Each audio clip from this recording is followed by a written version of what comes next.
But this is shared evolutionary history, and it goes back, the development of the nervous system is a common one, so I think we can assume that it's likely to function in similar ways. But as I say, that's not true of all non-human animals. If we're talking about mammals and birds, we can have close similarities.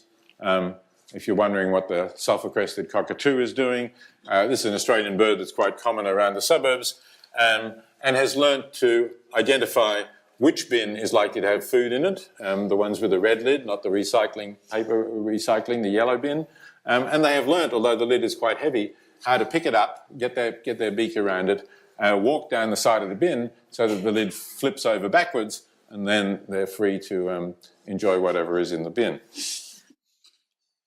And of course, we all know that dogs can know quite a lot about us and where we live and what we do. But what about, does this extend to all vertebrates beyond birds and mammals? This is a groper. Again, you know, there's this myth that fish only remember things for 3 minutes. I think it came from the Nemo film. It's complete nonsense. Gropers have very long memories, and they know, you know, people who scuba dive near them.